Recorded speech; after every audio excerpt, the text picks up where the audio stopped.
Yep. So I'm gonna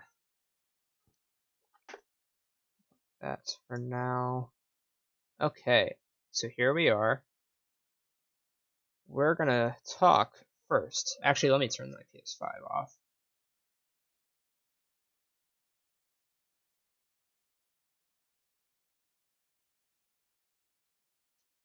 There we go. There we go. Alright. So first we're gonna talk about the Smash Bros. DLC. So what surprised me was it wasn't so much that like Steve made it. It surprised me that Sephiroth made it. I didn't think he would. And I honestly didn't even remember putting Steve in my top 5 most wanted characters in the game. But I'm glad I did because I do enjoy him in the game. I don't play him that much, but I enjoy having him as an option.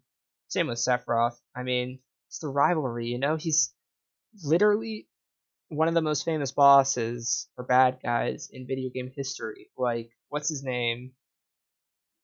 Said it. And yes, I have unlocked Sephiroth already. Now I'm gonna go through these last 3 characters right here and talk about what I think their chances are of getting in the game. So first we have Crash Bandicoot. I've had many conversations with Ryan about this guy, about Crash. I think out of these 3 characters, Crash has the highest chance of getting in the game.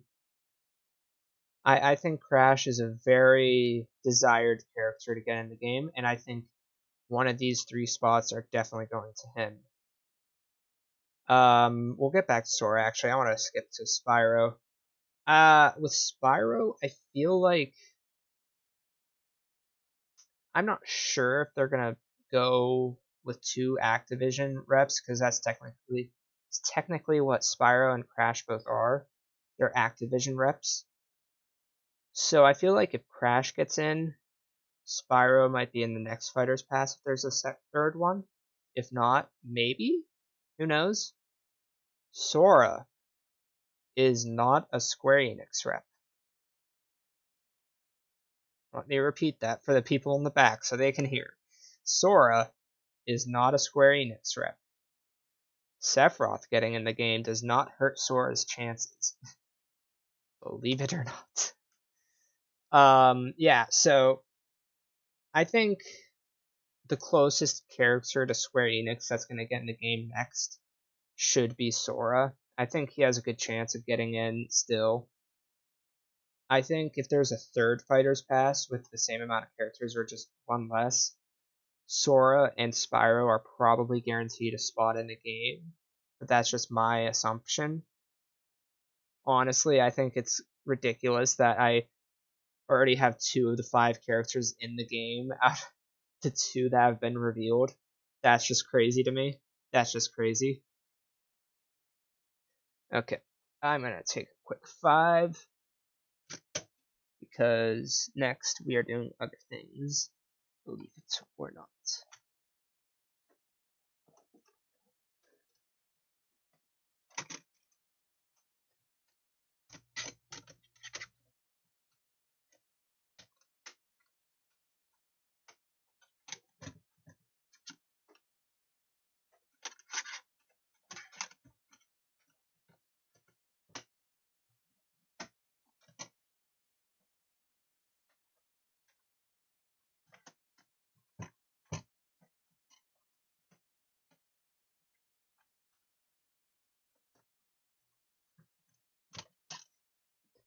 Oof.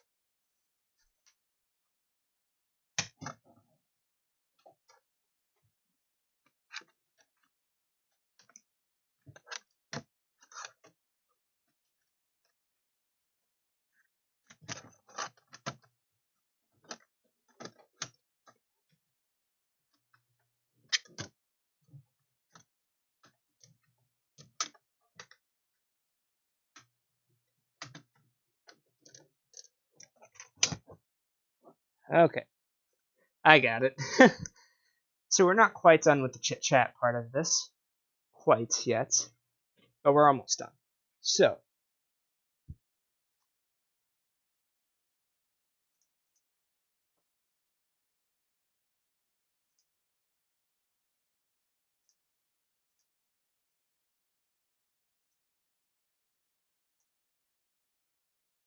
we're going to do like a little year in review sort of thing.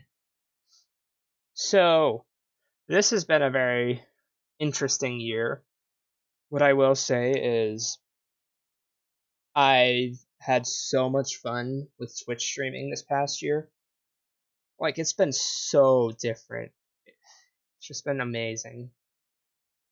Like, to think that every single one of these playlists are from this year alone is insane. Okay, but first, a little background.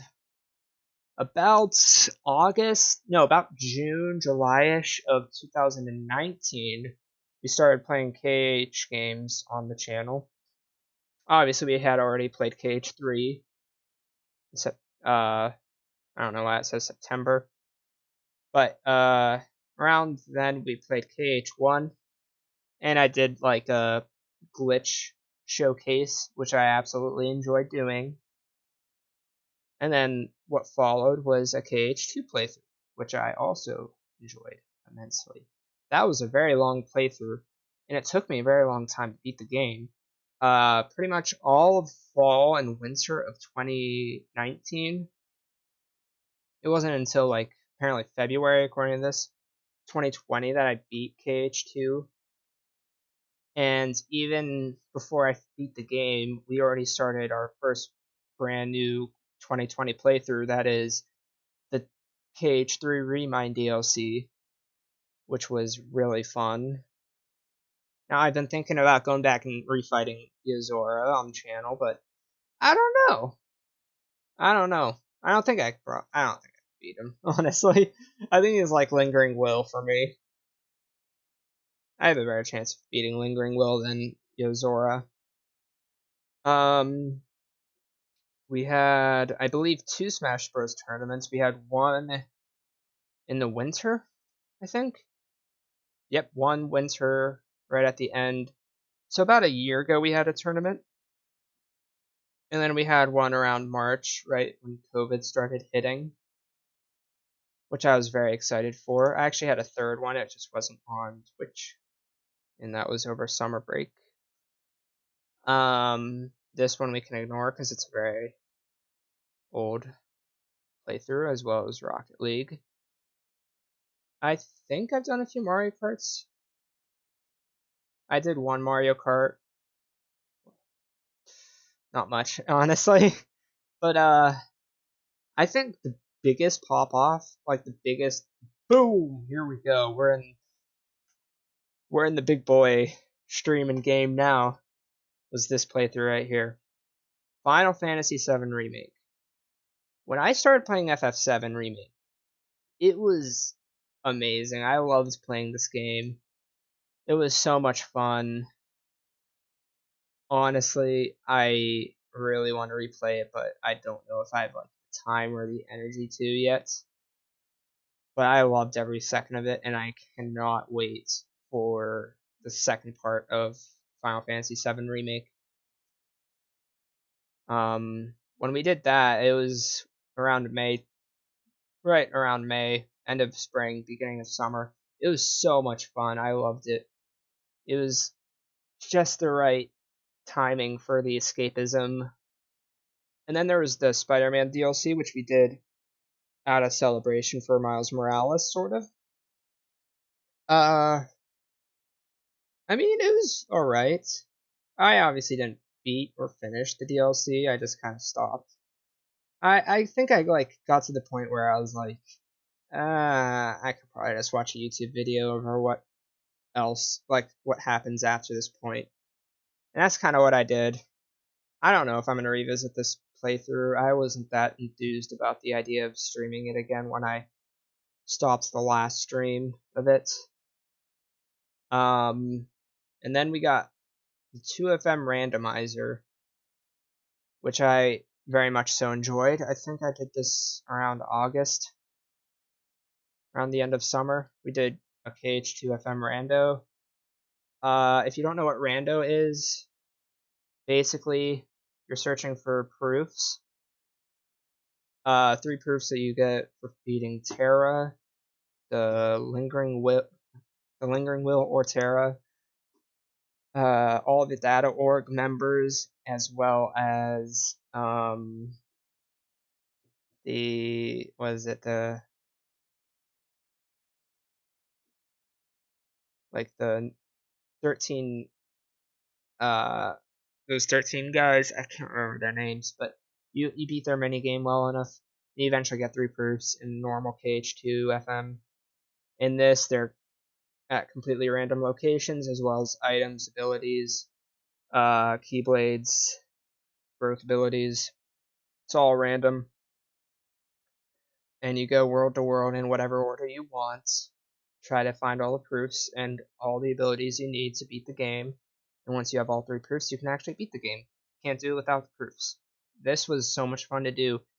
I really hope to be able to do more randos in the future. I am trying to see if I can get a collab with Ryan, see if we can get a little bit of a almost like team thing. I can't remember what it's called. But that was so much fun to do.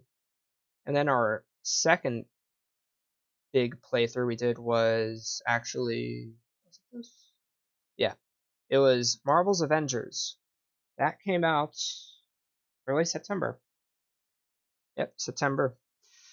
Had a blast playing this game. It was fun. It was really fun. I enjoyed the story. It was very interesting and cool. Not a huge fan of how they're handling the multiplayer and the platinuming ways of it, but for what it's worth, I had a lot of fun playing the main story, the main campaign. And I would gladly play it again. And this is just our chit chat streams from the past. This was a state of play reaction from August.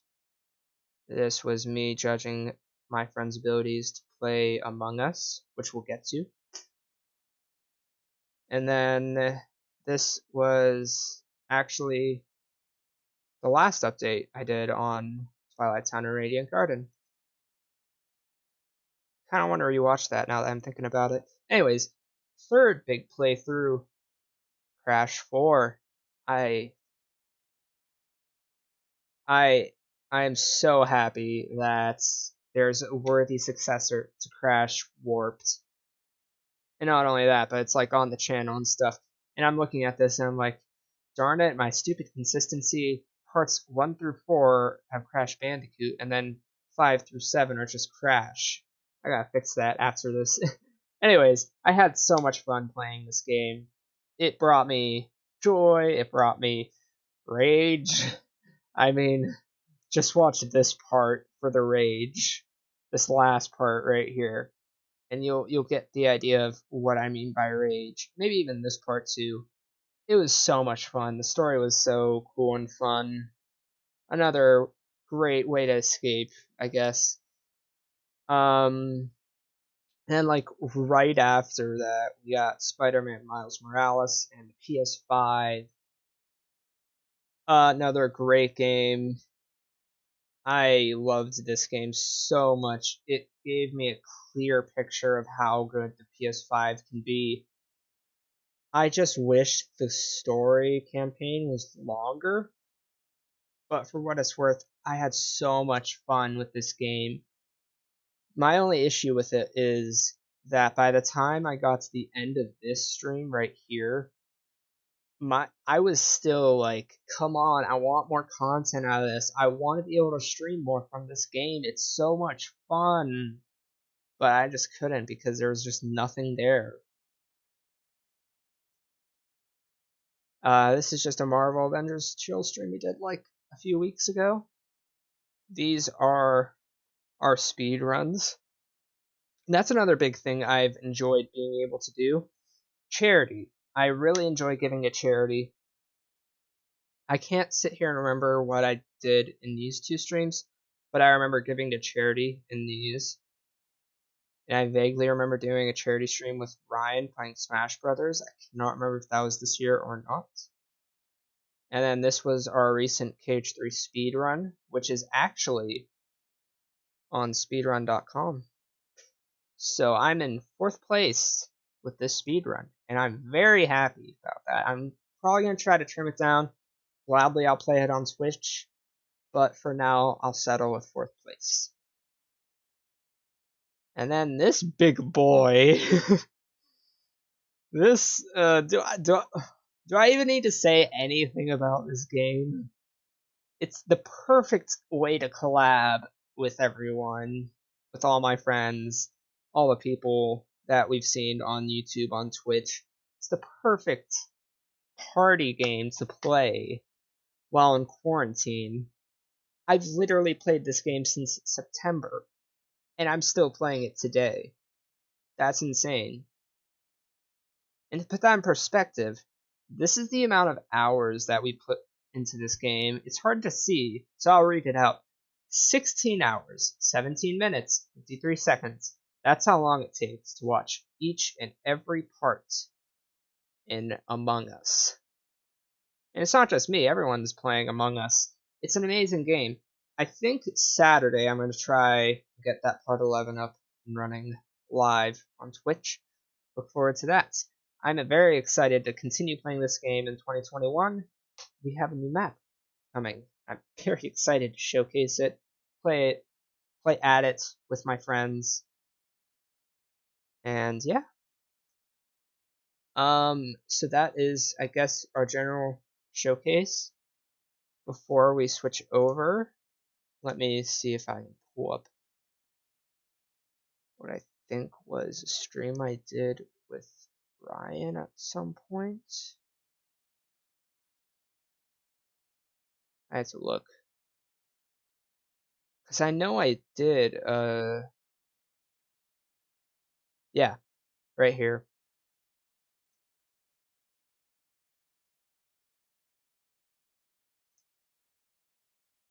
I can't, like, circle it or anything. It's this one right here. From April 3rd, we did a Smash Ultimate charity stream with Ryan. I had so much fun with it. I enjoyed it so much. But now, it is time we jump into Ultimate for ourselves. Yeah. While I set it up, I'm gonna take an intermission.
Okay.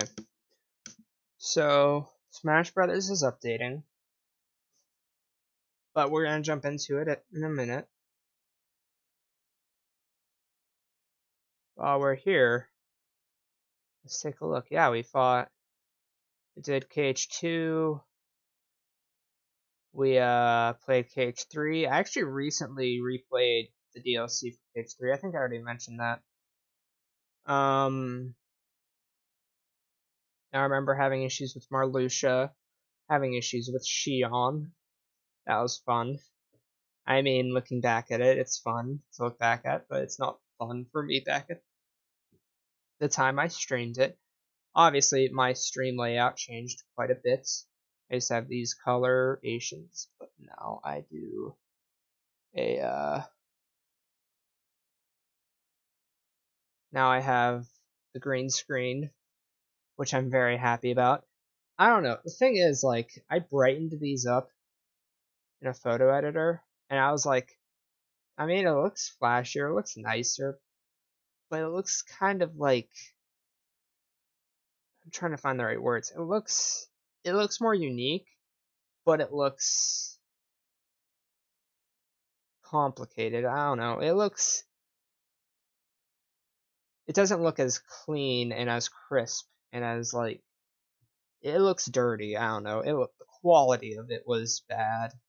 I wasn't a huge fan of that, but eventually I changed it when I started playing the Avengers game as well as Spider-Man and 2 of Memorando, and I stuck to it, and I'm happy I did. I'm very happy I did.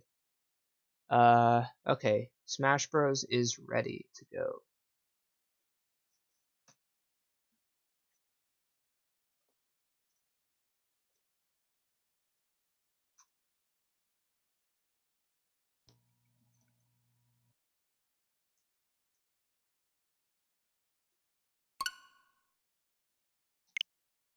So yes, I already have Sephiroth in the game.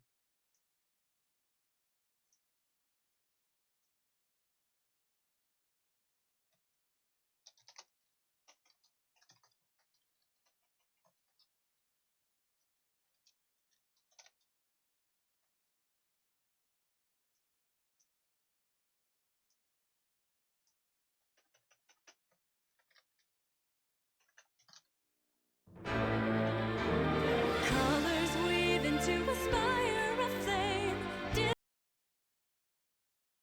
Oh boy, I don't think my chroma key liked that.